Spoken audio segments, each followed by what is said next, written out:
smooth on the map, never smooth on the map, never smooth. What you gonna do when you at, who you with, you ain't really about that, don't you? Really on the move on the map, never slip, keep your hands to your lips. You get the pleasure, or I don't know, the displeasure, I don't know however you feel about it, but of being the first Democrat that I've gotten to talk with, and I think it's fantastic because I really enjoy our conversations.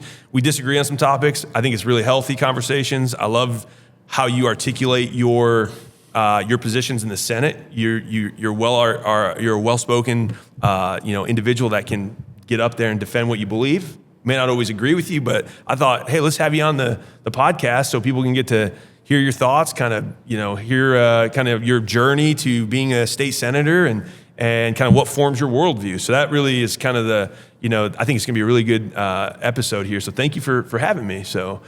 Yeah, well, no. First of all, thank you for having me on the show. My personality has been consistent ever since I've been in the legislature. I believe that everyone has a right to their own opinion.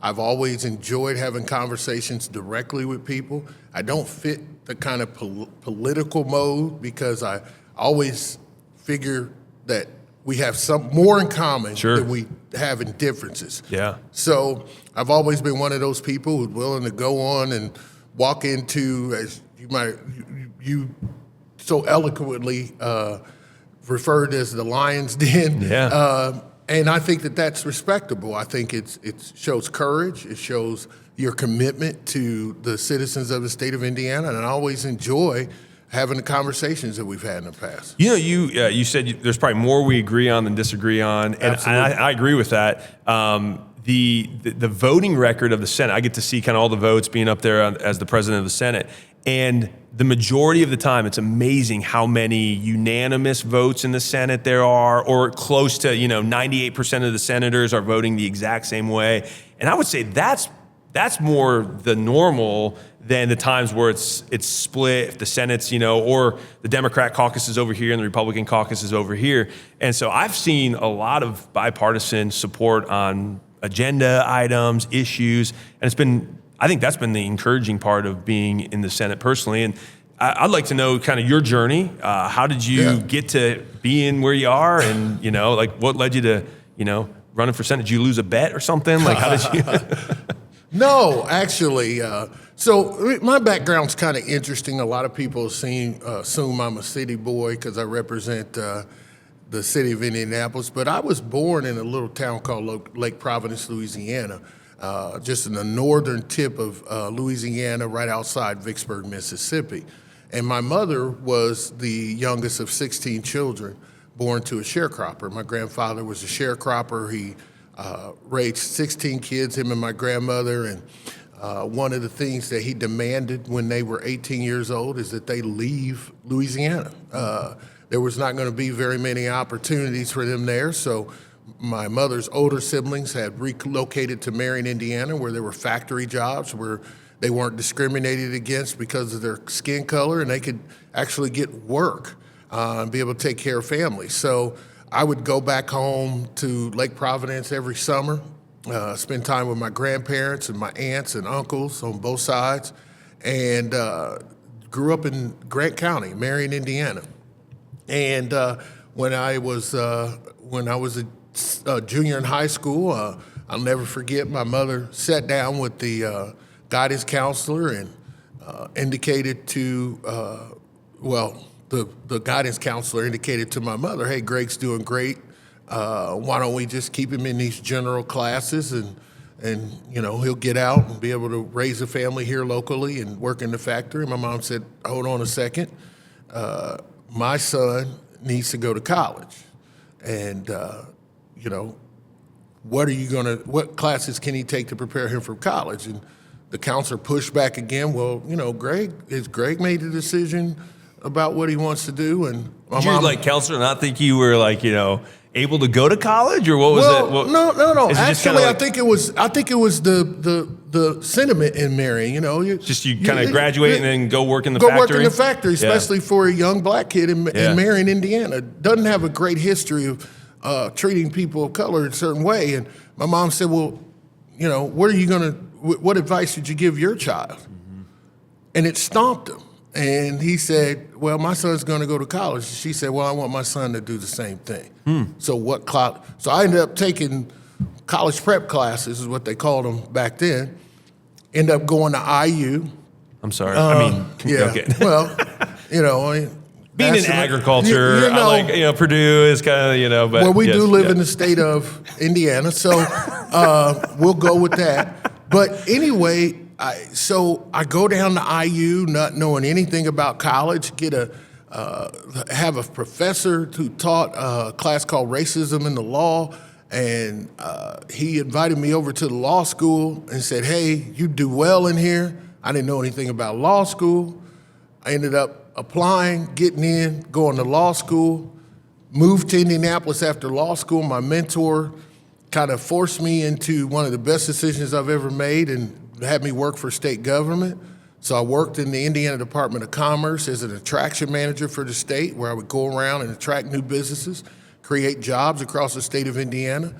What administration was that under? That was under Frank O'Bannon administration. Okay. All right. And so I worked in the Department of Commerce, which was under then Lieutenant Governor Joe Kernan's jurisdiction, and met Glenn Howard, who happened to be the state senator who was my predecessor, and got to know him very well, got to know the district very well. In 2007, he became ill, and I ran in a heated primary and won that primary, and I've been in this seat ever since. Wow. So it's kind of a progression for me. And through that, I've met people, I've lost people. This legislature, when I started, we had 17 Democrats. I think we're down to 10 now. Democrats were the majority in the House when I started. Right, yeah. And it's been an interesting transition. Yeah. On that topic, so kind of the numbers of Republicans versus Democrats. Right now, we're a supermajority Republican state. There are times where I find myself, honestly, probably pushing back against Republicans more so than even Democrats, because it gets into this kind of complex of lazy Republicans who are like, well, we're the supermajority. There's no threat that we're ever going to lose our seat. I think sometimes having a strong opponent can be the best thing for healthy governance, because it kind of holds their feet to the fire. And I'm kind of curious what you've seen, like when the House was Democrat controlled, because it was slim majority over there. I think when you were there, right? It was like 2 or 3. Yeah, I think it was 4 or 5. Wow, okay. When I first came in. Yeah. This is what I tell people when they always say this is a Republican-Democrat issue. If you really want to narrow it down, it's really never political. Because if you want to compare Republicans, compare a New York Republican to a Tennessee Republican. Sure, right. Yeah, very different. If you want to compare Democrats, compare an Indiana Democrat to a California Democrat. Sure. Yeah, very different. Very different views on a lot of public policy issues, but we're still of the same party. It's like in your house. I mean, I've raised 3 children, me and my wife, and it's amazing how different all 3 of them think, being raised by the same parents in the same house.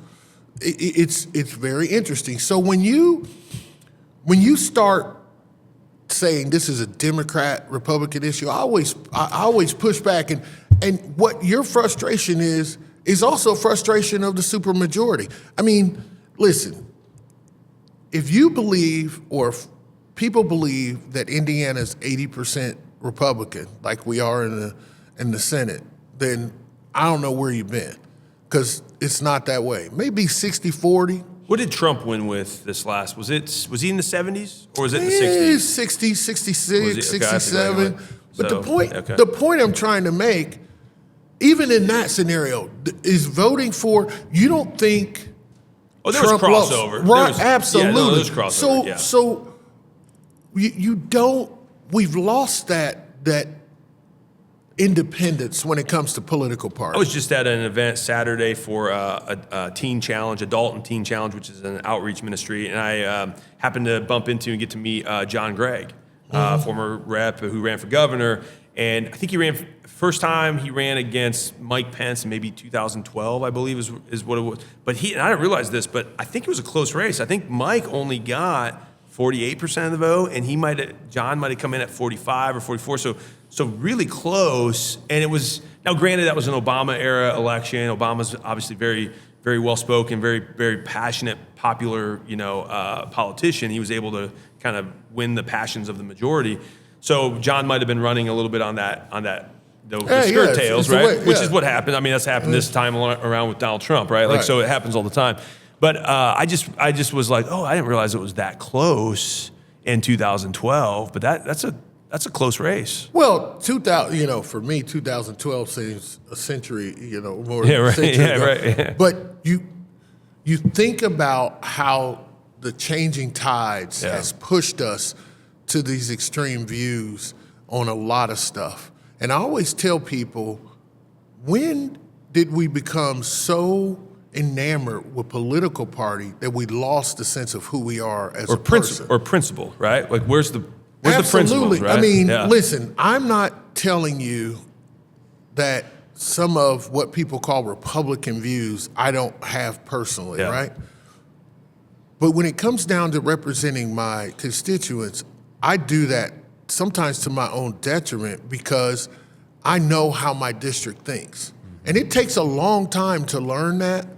But believe you me, when you get out of line, your district lets you know. Sure, I mean, and what we've done, and it's documented, it's what we've done is we created this system where now we're fighting like teams. We're fighting whether or not someone should be able to be represented with a driver's license, or somebody has the right to control their own body. And the reality is, when you get down to the crux of the very bottom of we all agree on the same thing, that everybody has a right to control their body.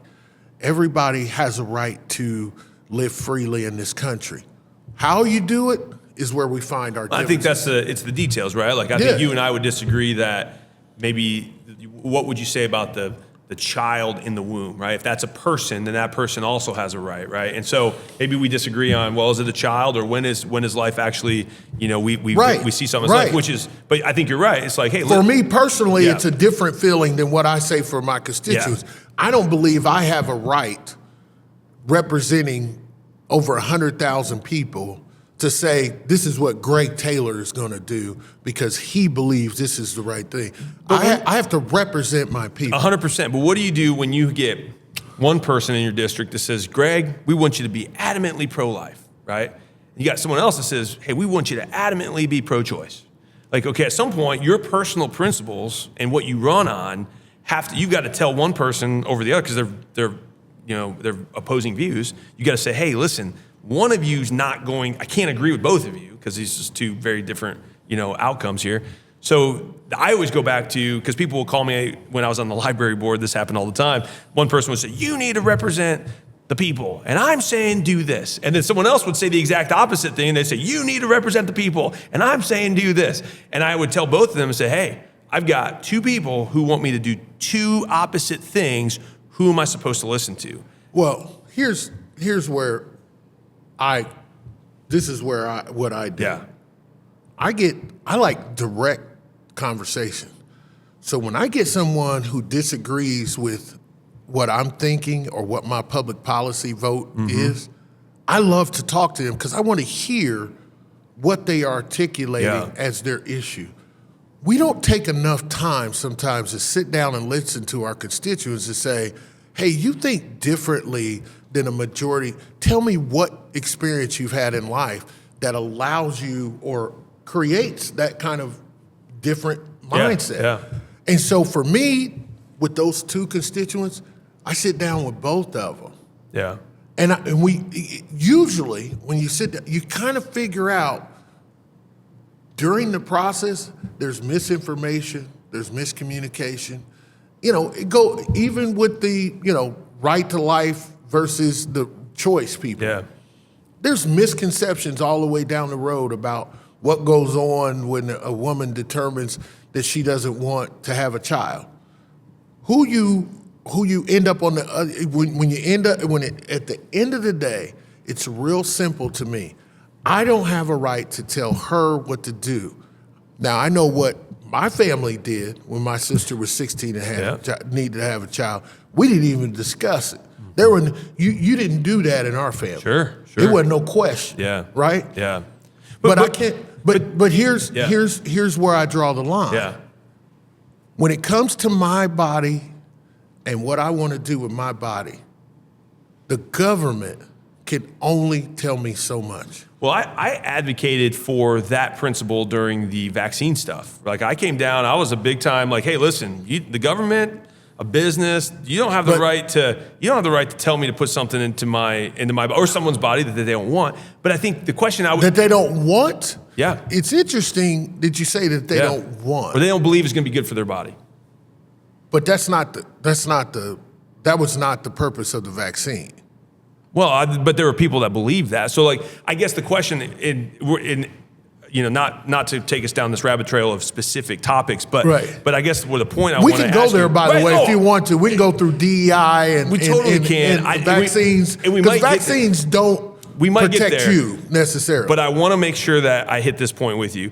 At some point, there has to be objective truth, right? Where it doesn't matter what you say or I say. There's got to be truth, because you said, I don't want to tell somebody what to do with their own life. Well, we're lawmakers, or you're a lawmaker. I'm in the legislative branch. Isn't that what you do for a living? You make a law that tells somebody this is okay and this is not, based on your perceived opinion of what truth is, right? So is there objective truth? No, it's not based on what truth is. Okay. It's based on what we as legislators think would be better for everybody. Okay, well, still a truth, right? No, it's not a truth. Because okay. my truth and your truth are vastly different. Well, I would say those are opinions. My opinion, your opinion. I think truth doesn't matter about my opinion. Truth doesn't care what my opinion is and what your opinion is. Isn't truth an objective reality where it doesn't matter what we think or we say is true or not true? There has to be this pinnacle where it says, no, this is the truth. It doesn't matter what Lieutenant Governor says. It doesn't matter what Senator Taylor says. This is true. Well, I don't know what. Yes, there are facts out there, right? We are sitting here today. Yeah. You have a certain color tie on and a white shirt, right? Yes, That's a truth. I have a red jacket on and a blue tie. But whether or not you should wear a white tie. You didn't call me on that. Come on. What do you? I did.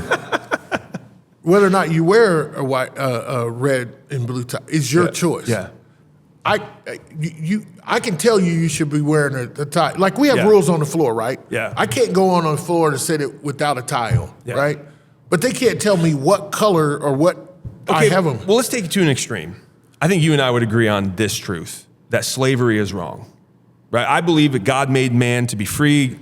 Liberty is God's idea, not man's idea. I don't care what the color of your skin is. I don't care what you believe. There is an aspect of God-given and inalienable rights that are freedom for all, right? So would you agree that that is a truth that we hold dear and that's what Absolutely. Okay, so there is truth that we agree on. So if somebody said to you, because you mentioned it, Grant County has a history of, not being, a free, like treating somebody with they lynched black men in it. Exactly. Okay. So you would say to somebody in Grant County that maybe would come to you and say that still believes this lie that somehow that's right, which we know it's not, but you would say, hey, I'm not gonna fight for your right to do that because that's a lie, that's wrong. We don't do that in our nation. We fight for freedom and liberty for all, and it took us generations to get there, right? Well, we do fight for everything that we believe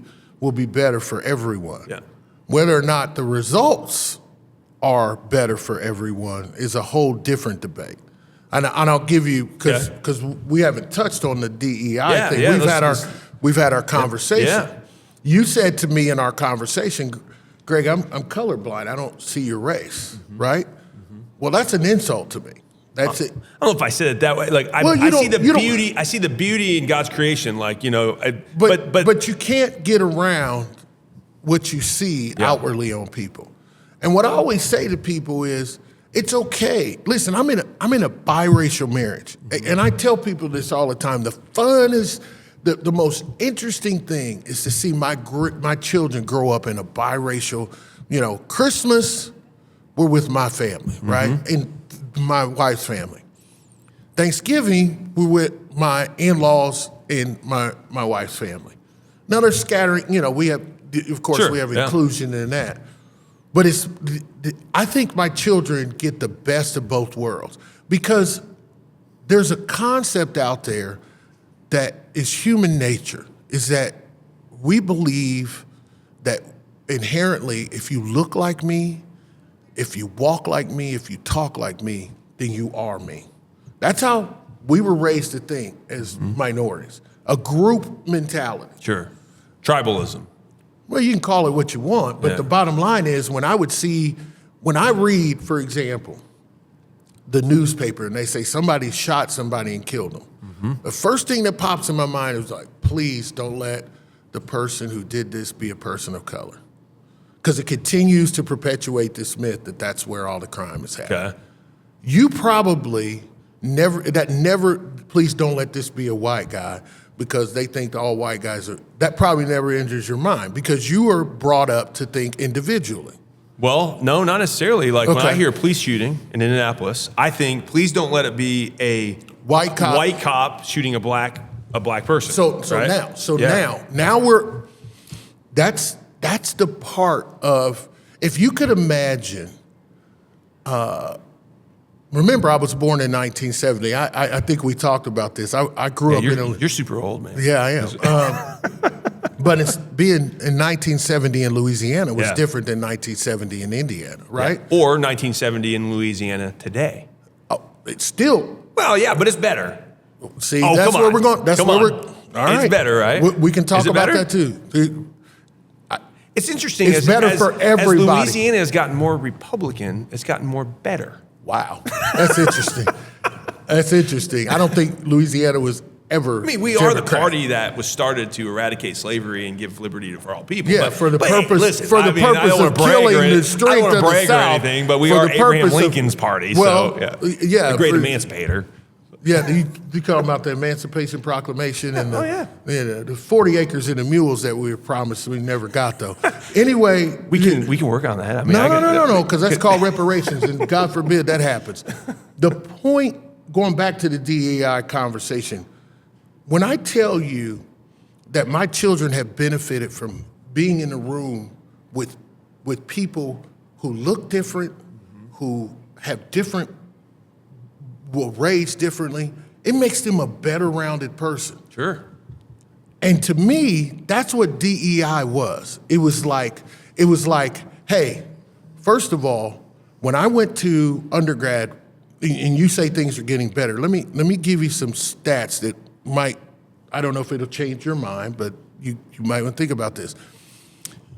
When the people who sat down and looked at this issue back in the 1970s, they said, until we recognize that there's an inherent difference in your experience and my experience, and the most apparent part of it is our skin color, because that's the first thing you can see. Sure, right. If we don't recognize that those differences exist and believe in this colorblind society, everything will get better, but the disparities that existed at the time will never change. If you look back at home ownership in the 1970s, you look at poverty, college success, getting a college degree, mere just disparities in income for people who have the same experience. All of those things shifted up for everybody. But the disparity that existed in 1970 still existed in 2020. But can I make a comment about that? Well, go ahead. Yeah. And here's why. Okay. Because what we did is we tried to deny the reality that we were living, which was, along with desegregation, color blindness, there were people who did like redlining. Banks did it here in Indianapolis, for example. I know a family who dad's a lawyer, mama's a nurse. They went to buy a house, and the day they went to sign, the deed restricted them from owning that house because in the deed on the title commitment, it said you couldn't sell that house to a black person. There's disparities in education because when you look at the investment that we know we need to have in certain school districts, they don't exist in the state. We have disparities in income for a multitude of reasons, but mainly because for a period of time, we didn't even have a requirement that, not a requirement, even a policy that people have to like adhere to other people's understanding of what work is. And I gave you this example about when I was at the law firm. Yeah. Remember I told you, I said the attorneys that I worked with, after about 4 days, my face would become very with hair, the beard. Yeah. With the beard. Yeah, because you had to shave. Yeah. They shaved every day. Yeah. And I said, I can't shave every day. Well, Greg, you gotta be clean shaven to be in here. All right, I'll shave every day. Well, my hair grows in, your hair grows straight. When I shave every day, it created razor bumps, and my face was like, and the partner comes to me and is like, Greg, what's going on? And I'm like, you told me to shave every day. And I wanted to prove a point to you. I can't shave every day because my skin is sensitive to. Yeah, it's different, right? Right, it's different. Yeah. And he was like, oh my God, and I was like, it's okay. Yeah. I need to shave every, and see. But see, I don't see that as DEI though. I see It that is. I see that as, listen, be I- understanding to people's upbringing and backgrounds. I think we would both say, hey, that's important. Let me tell you Right? why it's DEI. Okay. We had 80 lawyers in that firm. I was one of 2 African Americans in that firm. I was the only male African American in that firm. And because of that experience, that man, now when he sees a black man with razor bumps, he doesn't think it's nasty. He doesn't think it's non-hygienic. He understands that whole thing. So his perspective, just by being in the room with me and experiencing the discussion we have, has changed his mindset on. I'm telling you, this. I think that's a good example, but I go back. I don't think that's DEI. I think that's just being sensitive and understanding to somebody's upbringing. Well, how do you do it if you're not putting? What happens with DEI is DEI creates tribalism. It creates multiculturalism that I think is unhealthy. I think multi-ethnicity is healthy. Multiculturalism. So let's look at Israel and Gaza. 2 completely different cultures trying to live under one area, but they didn't live under assimilation. There was no assimilation to a common culture or a common good. Oh, there was an assimilation. No, I don't think there was. There was. Listen, You've got you talking about a conflict that goes way.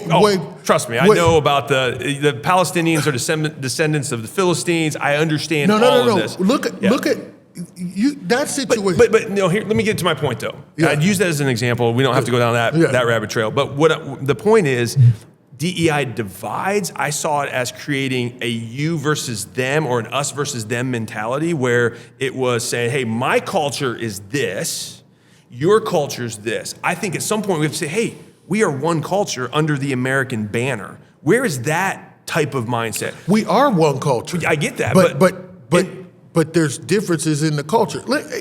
It's interesting your perspective on this. So, which one is the truth? Because you said that we're all about truth. Right, yeah. So, well, let's find the answer.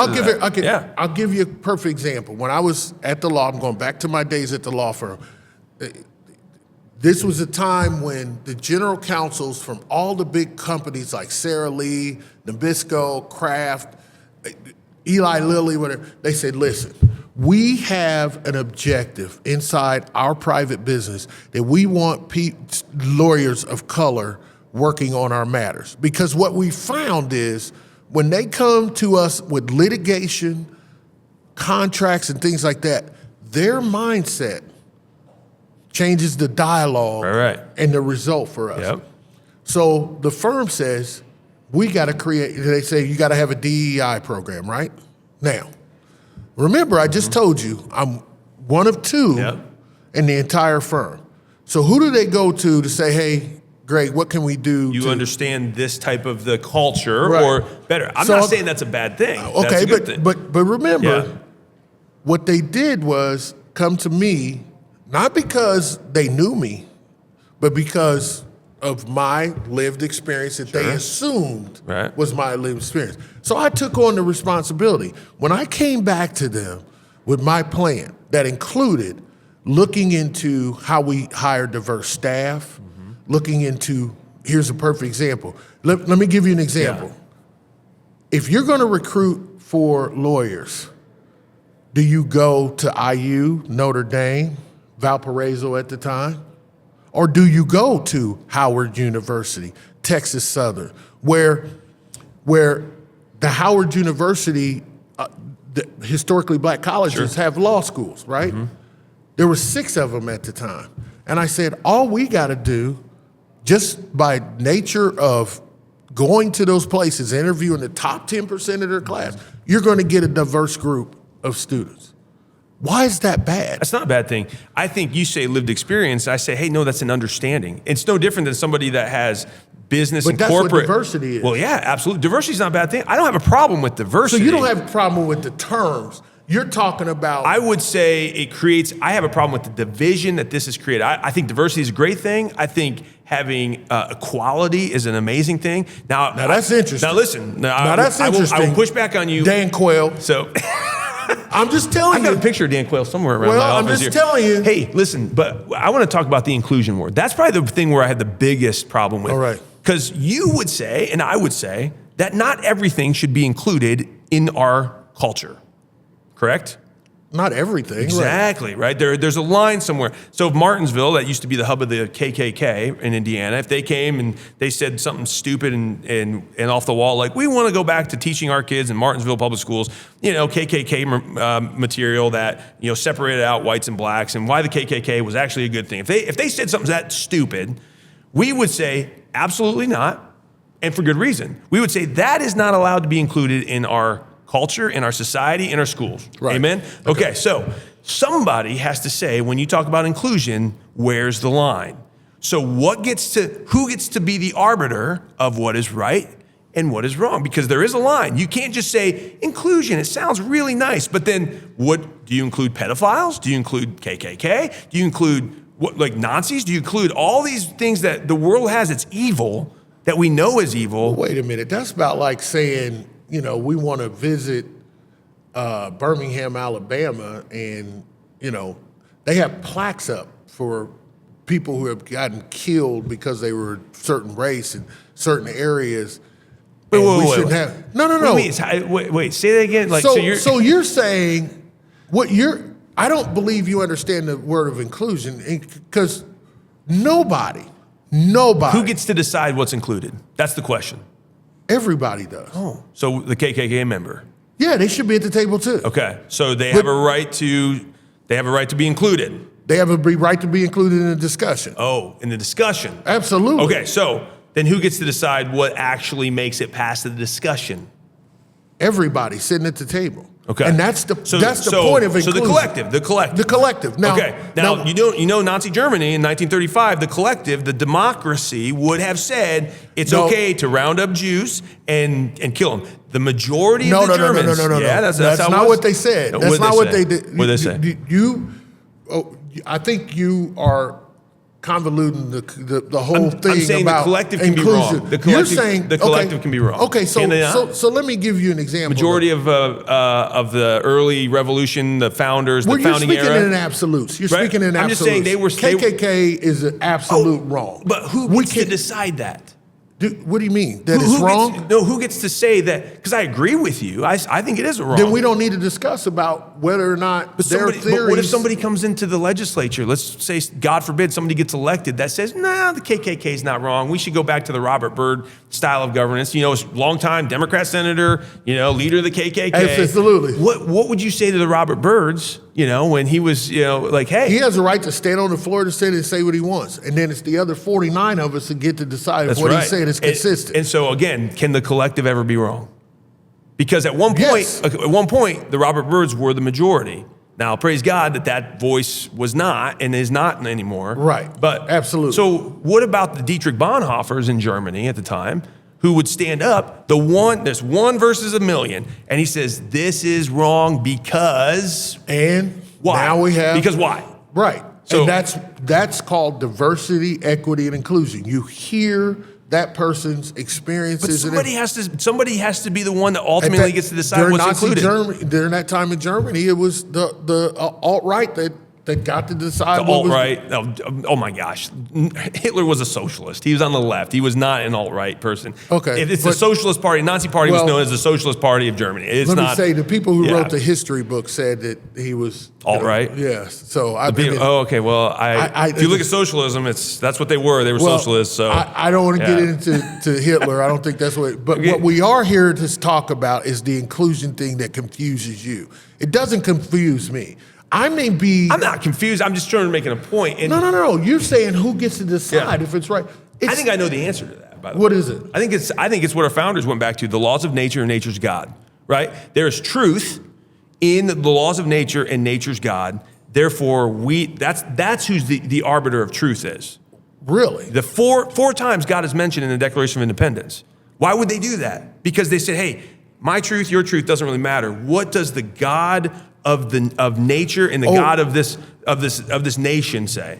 Well, the God of this nation, yeah, during the time they wrote the Declaration of Independence, would have been disappointed in what they were doing. Oh, 100%. And so Thomas Jefferson. Wait a minute. Slavery was a thing for thousands of years. You brought it up. We were the first nation to ban this. You want to go back and say, well, they were slave owners, therefore... You didn't let me finish. God would not be okay with that.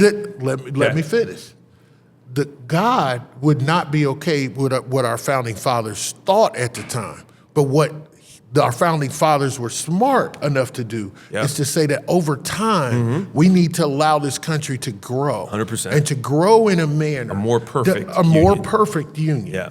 And if you believe that we have grown to that point today, then you're sadly mistaken. I think I'm sadly mistaken. Absolutely. I was going to say, yeah. Let me give you. I don't know if we're there. Let me give you some facts. Let me give you some facts. Yes. Please. I like facts. Yes, I do too. You do agree that women and people of color didn't have a right to vote in this country until 1965. Yes. Yep. So the fact is, we've been voting for 60 years. Well, in some places, because a black man could run for office in Massachusetts even before the founding. I didn't say run for office. There have been John Hancock was great friends with one of the wealthiest black merchants. What does that got to do with the fact is we didn't get to vote. We only been voting for 60 years. We've got inherently in that Constitution the most important thing that they knew was going to be the right to vote. Okay. We didn't even achieve that until 1965. Sure. So we are already behind. Women and minorities are behind the 8 ball. So 65 years later, we are now at the point where we're sitting here trying to determine whether or not you and I being in the same room through an inclusion thing is good. See, our country was built on separation.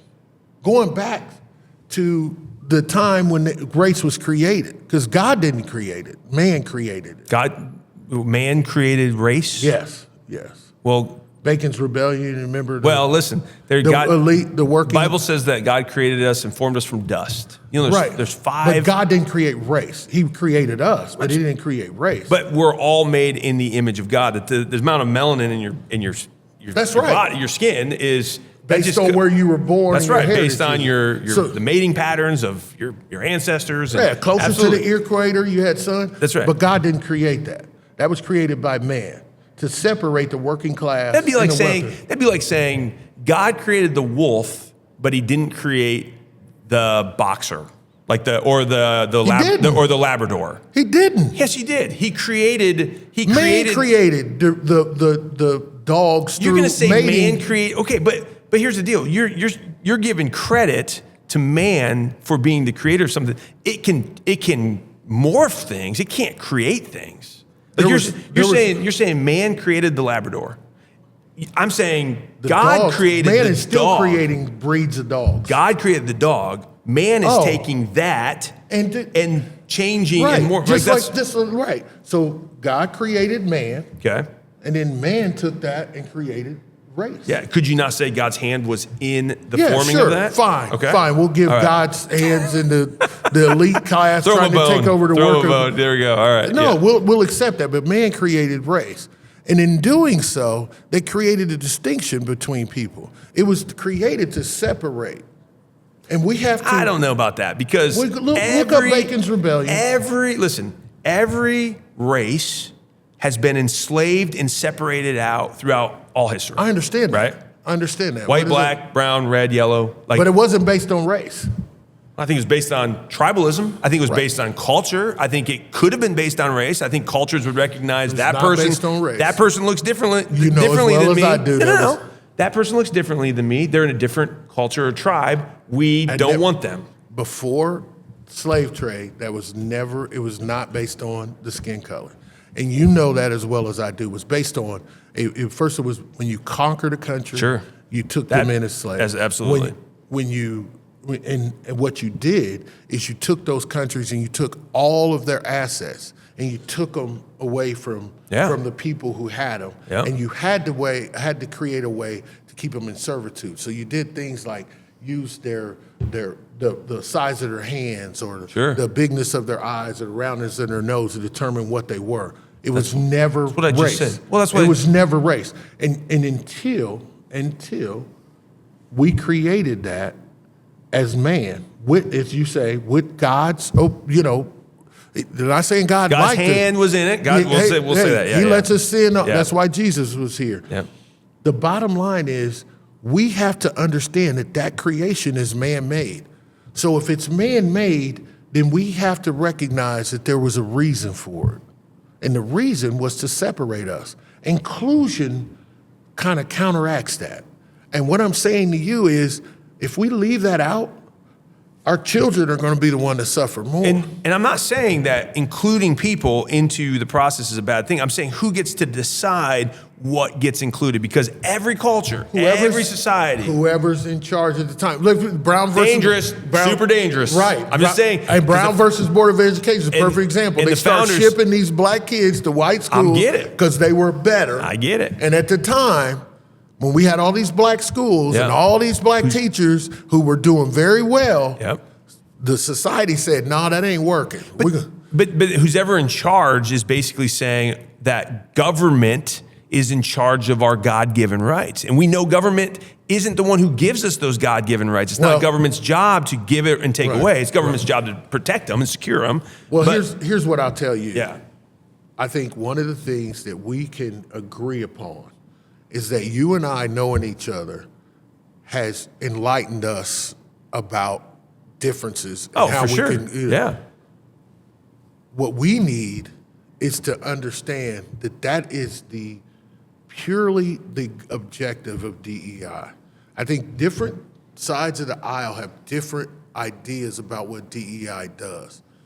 And we have to come to the understanding that even though we're empowered, doesn't make us right. But if DEI works, then it has to work everywhere, correct? No. No, DEI doesn't work everywhere. Name one thing that works everywhere every time you from a public Well, policy from a standpoint. philosophy, I can say liberty for all works everywhere. Liberty for all? Yes, it works everywhere. You apply it, and I would say the outcome works every time. Doesn't matter if you're white, brown, black, green, yellow. Since when? Because I just told you liberty for all. Liberty. I'm saying the philosophy. Okay. If you apply that philosophy, we know from our experience that it works. Yeah. Okay, so DEI is a philosophy, is it not? Yes. I would ask the same question. If it's a good philosophy, it will work everywhere. So does DEI work in the NBA? Absolutely. It does. So I'm saying I want to see a quota that however many black people, white people. Wrong. DEI is not a quota. Okay, well, some people make it a quota. No, they don't, and that's the problem. So that's okay. That's the so problem. You're against that aspect of DEI. There is nothing in DEI that's a quota. Well, some people have turned it into that then. And I'm not saying you're responsible for what other people do with the philosophy, but listen, Yeah. okay, I'll give you permission. You brought But up does the it NBA. work in the NBA? Answer that question. Yes, it works How? in the NBA. How? Because you wouldn't have black coaches if DI wasn't there. But the players, like, okay, I look at the players. Wait, and I'm just saying, hey, players is based on athletic talent. Oh, so that's merit. So that we do merit for the players, but not for what? Other. No. I'm just trying to find. Remember, Yeah. DEI doesn't you exclude want a merit. meritocracy No, for the players. No. You're not listen. And You're listen, not going to change if our words. Let me tell you something. There are more qualified black coaches in this country than there should. Listen, if you want to say that having a black coach who's not qualified, I agree with you. That's not what DEI is.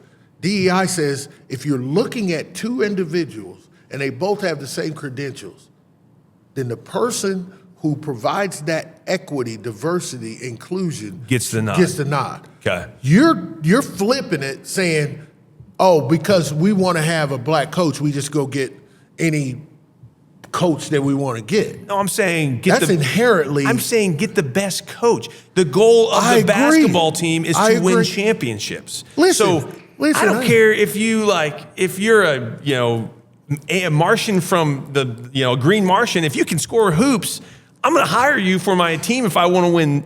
Absolutely, win basketball games, right? Yeah. That's what Governor Braun did. What Donald Trump has been doing. President Trump is saying, "Hey, what do you mean? What Governor Braun did? The executive order getting rid of DEI in public spaces." Listen, it's like saying, "Hey, go back to merit." That is so. You love ridiculous. It. I couldn't say. I'm so in love with it. It is your party. It is your party. Oh, you're labeling me now. No. It is the Indiana Republican Party created a DEI program to get more people of color into politics in your party. Yeah, I know, and I thought that was dumb. Okay. Because I'm glad you said that. Because it was pandering. It was totally pandering. It was absolutely. It was a virtue signal by the Republican Party. I called it out when it happened. What virtue? We're DEI. We're inclusive. They didn't care if someone was black, white. I know the people who put that in the effect. They did not care about doing anything that would help the minority communities. They wanted to look like they were more virtuous. So that would be the reason you hold. Let me give you. I don't do things facts. for looks. Let me give you a couple of facts. Forget the looks. Yeah. Let me just give you a fact. Okay. You have 70 reps, and you have 40 senators. That's 110 out of 150. Sure. How many of them represent a community other than the Caucasian community? I have no idea. I would say you don't have any idea. Well, I can give you the number. Can I say this? No, shouldn't they just deal with facts? Shouldn't they just represent their community? Right? Yes, but that's not the point. That's I've not had pastors say the same thing to me about how many. Just so you understand, these are facts. Yeah. How many represent a community other than Caucasian community? Well, I don't know that number off the top of my head. I know that in the Senate. One. I don't think there's anybody in the Senate, is there? Carrasco is Mexican. Oh, Carrasco. Okay. Okay. All right. So now, when you're sitting at the table and you're talking about public policy and you're talking about life experiences, wouldn't it be beneficial for the Republican Party to have somebody who may have had a life experience different than them? Because remember, they represent 100%. Okay, I'm not disagreeing with that. So what I'm saying to you, DEI would solve that purpose for you. And here's the point. Where's the hub of minority population God. Are you serious? in Indiana? Where? Tell me. Well, first of all, you had two women running the program who were Republican. You got a Republican mayor in Marion, Indiana. Hold on. Black. Oh, Ronald's a good friend. Yeah. He's the first black mayor ever in Marion, I believe, correct? Yeah, I know this. And he's Republican. Yeah. Amazing. Good guy. He's awesome. He is. And so tell me where that comes from. How does a state, do you know that when I was elected leader of the Senate Democrat caucus, that I was the first person of color to ever lead a caucus in Indiana's history? I believe that. So do you think that's ironic, or do you think or is it a result of I think it's your talent. I think it's your ability. I think it's your ability to Not lead me. that would. How do you go 200 years? 200. Think about that. Yeah. I didn't say 10, 20. I said 200 years without a leader of color. I didn't say in the majority. But we've had leaders of colors. No, we haven't. We are named. Hoosiers are literally named after a black freed slave who was an evangelist of the gospel of Jesus Christ. Harry they didn't Hoosier. teach me that. They didn't Harry teach Hoosier. me that. Go back and study it. I know, but they didn't teach me that. Tell me something different about Hoosier. What's because without you? It's elementary school they good taught school. us that. You would have gone to a good school. They would have taught you. Remember, I went back to the point. You're bringing up me being talented. I didn't say me. There's been a lot more talented elected officials of color in this state, and I became the first one to lead a caucus. That is something that we need to. I think it's a good thing. I think it's a good thing, but we have to recognize what system was created to make sure that never happened before. That's what you're not thinking about. And again, and that's what diversity does. A more perfect union. Right, but that's what diversity does for your party, for my party. I love diversity. But you don't have that at your table right now. We certainly do. We've got voices that speak into. You represent your community. I represent my community. I represent people. And I listen to people who have diverse. Because you can't have every understanding under the sun, right? So what's a good leader do? The Bible says there's wisdom in a multitude of counselors. Yes. You get multiple people with That's inclusion. I understand. So why are you so when it comes to, bad I'm not about it? against it. I'm saying who gets to draw the line on what doesn't get included, and I'm saying told you. why can't we focus on merit? Merit? Yes, and you want to. That's all you want to have is merit. What does merit mean to you? Listen, when I'm flying a plane, or when I'm taking a plane. Stop. No, Stop. No, I won't stop. Merit. I like this. Merit. You're telling me Merit is in the eye of the beholder. you'd rather Delta Do I need make to go, sure that they they land. I don't know if you know this, but DEI causes Delta planes to land on the roof. Let me because that happened actually. I got to go to caucus. I'm gonna leave you with this. I want you to do this scenario. How long has this been? I feel like it's only been 5 minutes. No. Listen. So. You talk about merit, and I just want to ask you a serious question about merit. This is a fictitious person, then we're gonna bring it back to reality. This person runs for state senate, wins the state senate seat. This person runs for attorney general, wins the attorney general's office. This person runs for U.S. Senate, wins the Senate seat. This person runs for vice president, wins wins the nomination for vice president. And that person is running against somebody whose dad was convicted or actually settled a case for discrimination in the city of New York for not renting to people of color. He had a TV show. He graduated from undergrad, and he ran for president and won. Merit twice. Merit. Who should be president?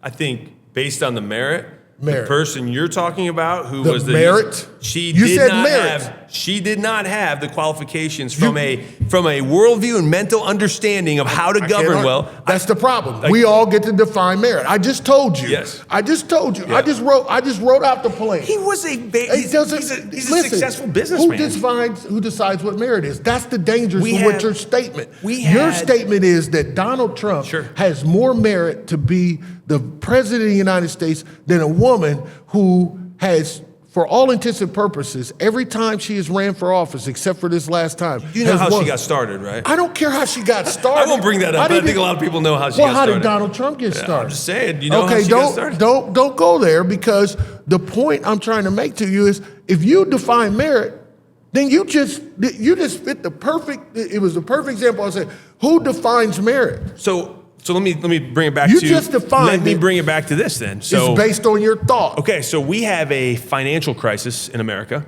nationally, correct? Would you say that $36 trillion, there's an objective truth there. That's probably not a good thing, correct? Yeah. Okay, thank you. All right. Financial crisis. We've got a national budget that's through the roof. We've got waste and all this spending. You need a business mind to go in and adjust, make sure those proper adjustments are are for the good of our currency, for the good of our financial stability. How's that looking? That takes a business mind. How's that right? looking so far? Did the person you were talking How's about that looking who ran so for far? office? Did you read? Did you read? She was dating a guy Did you that read the then Wall helped Street? her get into the first office. Okay, and then, stop. And then Stop. But she doesn't. But I would say on merit, she doesn't She's have. married. She doesn't have the That's my business point. background. But Governor, Right? this is the point I'm Okay. trying to make to you. Yeah. It doesn't matter when you use the word merit.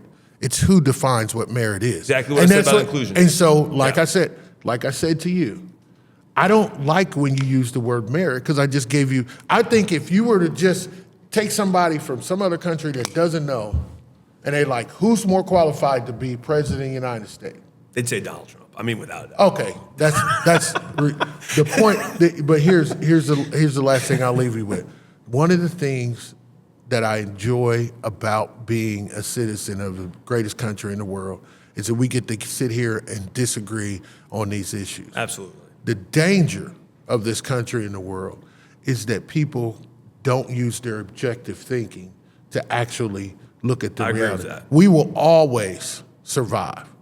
How we survive and what we have to go through to get to that success is a different process. I don't want to go back through the civil rights movement. Sure. I don't want to go back through the rights of trying to, listen, Yeah.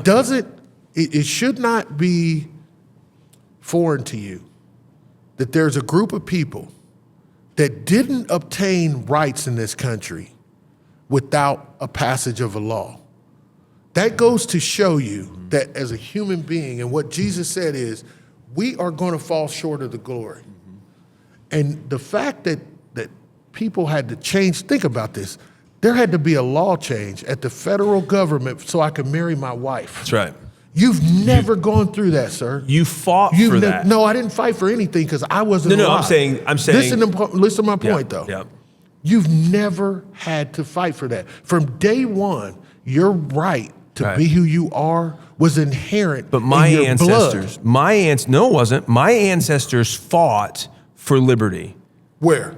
Go all the way back to the revolution. I'm part of And what'd they do? I'm part of the Sons of the And what'd Revolution. they do? They fought for it. And what'd they do when they couldn't win? They left. Did. No, they won. left. They won. The revolution, the American Revolution, we Oh, won. the American Revolution. I We thought you won. was talking about when you came to this country. No. And the indigenous people were taken out. My forefathers, right? I'm part of the Sons of the American Revolution. You know, I go back. I can trace my lineage. They had to fight for my right to be free. Your fathers, your grandfathers in the civil rights movement had to fight for your right to be free. Liberty will always demand a fight. Why? Because it's God's idea and not man's idea. The devil's always going to use his hordes of hell to stop liberty from advancing. There will always be a fight for liberty. You fought for it. But that's the point. Yeah. Where does the fight today? I think the fight is, I think it's ideological. And that's why I'm saying, that's the danger. I think DEI takes us backwards. Why? Because I think it begins to divide us again instead of saying we are assimilated under one common goal, one common vision, one common culture, right? We don't have to agree on every aspect, but there's got to be a common culture that we say, hey, we are the American way of life. What does that mean? Right? And that's where we have these battles. What does it mean to be American? Right. What does it mean? What does it mean to be an American and then be an American under the ideologies and the policies that we have today? Yeah. And that is just as important as us sitting here today and understanding that there's some of the aspects that you've been talking about that I agree with you on. Mm-hmm. There's some that I disagree. But the dialogue, hopefully, it only takes this kind of dialogue. This but is what great. I'm fearful of, and this is where rubber meets the road for me, is that we have somebody who's running this country that believes that the girth, the strength comes through just shoving it down our throats. And that is the danger that I see happening in this country right now. The stock markets. Listen, this guy's doing things that you know as well as I do. I think it's great. I mean, I think what he's doing is exactly what needed to happen. Okay. It's the same way you being an IU guy. I'll give you cred. You had a great coach, Bob Knight. Sometimes Bob Knight, he said, this is what we're doing and we're not backing down. And that created a lot of friction sometimes. He got fired. But it also won a couple really important national champion, right? Yeah, he won some basketball games. Okay, I'm just saying sometimes leadership requires to do the hard thing, not just the easy thing, right? Do the right thing that's hard as opposed to the wrong thing that's easy. We've been going on a path fiscally that has been wrong, and it's been both sides that have led to this. Good, I'm glad you said that. I didn't want to tell you what his deficit, what he added to the deficit under his first term. But what I'm saying is... Did you get that fact? Well, you want to start comparing who added more? No. Okay, yeah. No, let's not do that because you will lose vehemently. But go ahead. Sure. No, but what I'm saying is sometimes leadership demands that you do something that's hard because it's the right thing to do. I think what's happening right now, he's saying, hey, to the world, treat us fairly. That's all he's doing with these things, with these tariff things. It's going to pay dividends if we, the American people, actually have the courage and strength to actually stand up with him. Now, that's the question. Will we? I don't know. But, hey, I will say this. When the talking stops, that's when the fighting begins. And so I love the fact that we can dialogue. I love the fact that you've got a really great way to defend what you believe. I may not always agree with it, but I love this. You know, the Bible says iron sharpens iron, right? So, and whenever you sharpen iron, there's friction, there's sparks, it's loud, it's abrasive, but it makes it sharper, it makes it better in the long run. So I appreciate you, man. Well, Thank you. Appreciate you, and I saw your car out there today. You don't have to make a political statement every day. I think I just think it's Indiana's way to do our part. Well, sometimes it's better to lay low and let people marinate before you just start. If people want to know more about you, where can they go to contact you or find out more about you? I'm always available. Greg.Taylor at in.iga.gov is my email address. My phone number is 317-232-9534. And they can always look me up on Facebook, or I'm on Twitter. I don't really play around. You mean X? Whatever you want to call it. X, just Elon's, Twitter, we can call it Amazon. Elon's just awesome. It could be Amazon soon, But no. Hey, listen. Yeah. We can talk. We can have a whole conversation on this guy who's not from the United States. Great things. Not from the United States. Oh, are you against immigrants? No, not at all. But I get it. But it's an interesting concept that you put in place because we're not an immigrant-loving country. I love it. Hey, man, thank you so much for being on the podcast. It's been super enjoyable and appreciate it, and look forward to working with you for many years to come. I'll see you on the floor. All right, sounds good.